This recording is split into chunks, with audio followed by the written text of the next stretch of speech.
Bonjour à tous et bienvenue dans cette nouvelle vidéo où nous allons aborder ensemble le programme de formation.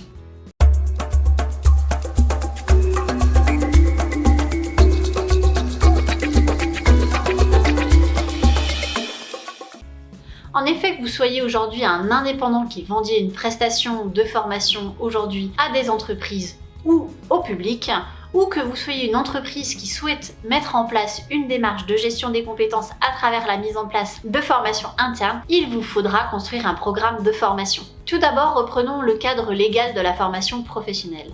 Aujourd'hui, une action de formation, considérée dans le cadre du Code du travail, est un parcours pédagogique ayant un objectif professionnel.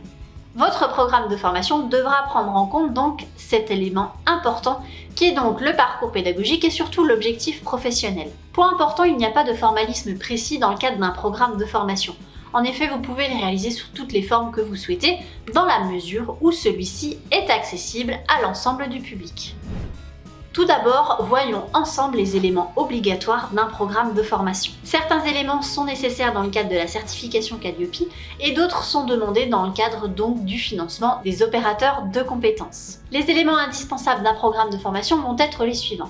Dans un premier temps, le type de profil de vos apprenants, mais aussi le nombre d'apprenants pour votre session de formation. Est-ce qu'il est nécessaire d'avoir des prérequis avant d'accéder à cette formation? Un niveau d'études ou encore un niveau lié à un questionnaire réalisé en amont. Les objectifs de la formation qui seront transcrits en verbe d'action, les méthodes pédagogiques utilisées, le type d'évaluation et bien entendu un contenu détaillé des éléments de la formation.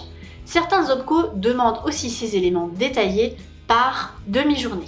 Alors pour construire un bon programme de formation, il faudra s'attarder sur le besoin de votre client. Il faudra prendre en compte l'ensemble des aspects du besoin de votre client. Ça peut être les éléments spécifiques liés à l'apprenant, mais cela peut être aussi des objectifs de formation liés à une organisation qui est en train de se mettre en œuvre dans l'entreprise. Il peut donc y avoir des objectifs très opérationnels. Pour réaliser des formations qui soient spécifiquement sur mesure, n'hésitez pas à interroger vos apprenants en amont à travers donc des questionnaires. Un point important du programme de formation, il s'agit du déroulé pédagogique que vous souhaitez mettre en œuvre. Le déroulé pédagogique sera fonction de la formation. S'il s'agit d'une formation en présentiel, en distanciel, en e-learning ou en blended learning. Le déroulé pédagogique sera aussi à construire en fonction du rythme que vous souhaitez donner à la formation. Tous ces éléments ne sont pas nécessairement à détailler précisément dans votre programme de formation. Néanmoins, plus vous allez y mettre d'informations, plus votre client pourra se projeter. Ainsi, la construction d'un programme de formation prend du temps.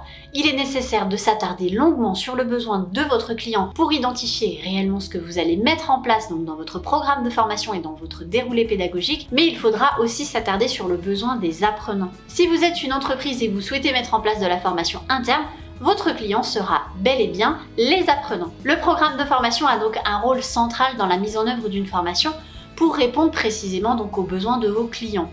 Il s'agit aussi d'un outil vous permettant de bénéficier de financement de la part notamment de vos OPCO. Prenez le temps de le construire pour accompagner au mieux vos apprenants. Et je vous dis à très vite pour une nouvelle vidéo.